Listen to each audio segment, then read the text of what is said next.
Iran aim to return to winning ways and ট্রাম্পের অনুরোধ কিংবা ফিফার নিষেধাজ্ঞার ভয় কোনো কিছুর তোয়াক্কা না করে সবাইকে বৃদ্ধাঙ্গুলি দেখিয়ে ইরান ফুটবল সংস্থার প্রধান স্পষ্ট জানিয়ে দিয়েছেন তারা ফিফা বিশ্বকাপে অংশ নিচ্ছেন না।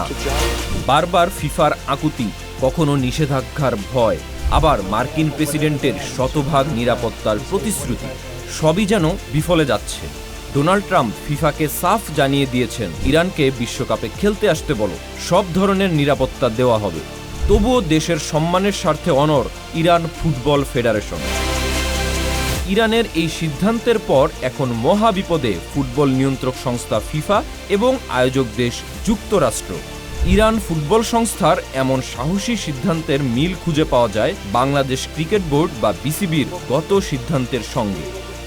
সর্বশেষ আইপিএলের দল কলকাতা নাইট রাইডার্স থেকে মোস্তাফিজুর রহমানকে সরিয়ে নেওয়ার পর দেশের সম্মানের স্বার্থে বিসিবি একটি সাহসী সিদ্ধান্ত নিয়েছিল।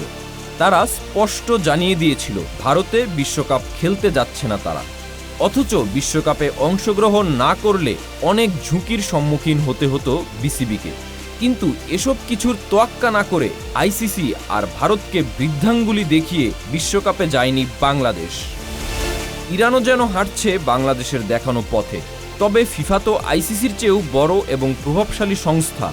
ফিফা বিশ্বকাপে অংশগ্রহণ না করলে নিয়ম অত্যন্ত কঠোর।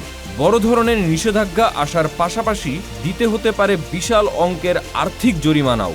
এমনকি ভবিষ্যতে আন্তর্জাতিক প্রীতি ম্যাচ থেকে শুরু করে ফিফার সব ধরনের টুর্নামেন্ট থেকে বঞ্চিত হতে পারে ইরান।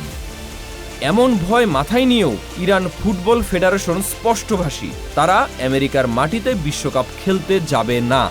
যদিও এই গুঞ্জন অনেক আগে থেকেই ছিল। মধ্যপ্রাচ্যের আকাশে যখন বারুদের গন্ধ, তখন থেকেই শোনা যাচ্ছিল ইরান বিশ্বকাপ বয়কট করতে পারে। তবে এই সিদ্ধান্ত শুধু ফুটবল ফেডারেশনের পক্ষে নেওয়া সম্ভব ছিল না, সরকারের গ্রিন সিগন্যালও প্রয়োজন ছিল। শেষ পর্যন্ত ইরান সরকারের পক্ষ থেকে জানিয়ে দেওয়া হয়েছে তারা 2026 বিশ্বকাপ খেলবে না। ঠিক যেন বাংলাদেশের প্রতিচ্ছবি। বলা যায় আইসিসিকে নাড়িয়ে দিয়েছিল বাংলাদেশ। আর এবার ফিফা ও ডোনাল্ড ট্রাম্পকে নিজেদের সিদ্ধান্তে নাচিয়ে ছাড়ছে ইরান।